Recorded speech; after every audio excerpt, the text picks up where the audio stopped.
महाराज पांडु एक बड़े ही वीर एवं कौशल राजा थे। उनके शासन में प्रजा सुखी थे और धर्म का निवास था। सब सही चल रहा था हस्तिनापुर में कि एक दिन महाराज पांडु अपने दोनों पत्नियों के संग वन में गए।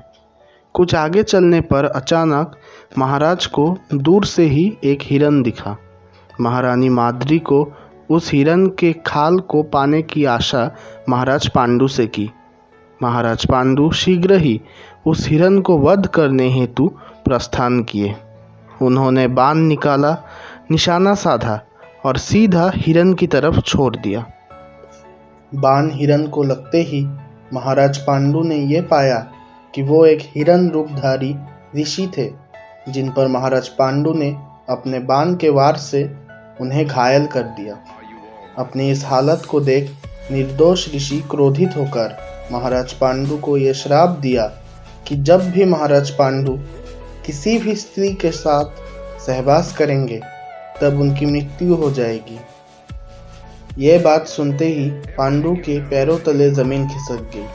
महाराज पांडु अपने पत्नियों के पास गए और उनसे कहा कि वे हस्तिनापुर चले जाए, पर दोनों पत्नियों ने पांडु से आग्रह किया कि वो दोनों भी वन में ही निवास करेंगे पांडु के साथ।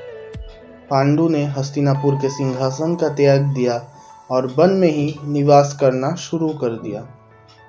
कुछ दिनों पश्चात ऋषि दुर्वासा के द्वारा कुंती को दिए हुए प्रसाद के कारण कुंती को 3 पुत्र हुए और कुंती के द्वारा माद्री को दिया हुआ मंत्र ज्ञान के कारण माद्री के 2 पुत्र हुए। कुछ वर्षों पश्चात एक दिन राजा पांडु माद्री के साथ वन में सरिता नदी के घाट पर भ्रमण कर रहे थे।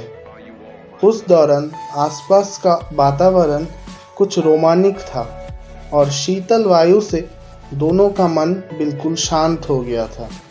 तभी अचानक एक हवा के झोंके से माद्री का वस्त्र उड़ गया था। माद्री को इस अवस्था में देख पांडु का मन चंचल हो गया और दोनों श्राप के परिणाम को भूलकर एक दूसरे के करीब आ गए और सहवास के कारण तभी राजा पांडु की मृत्यु हो गई।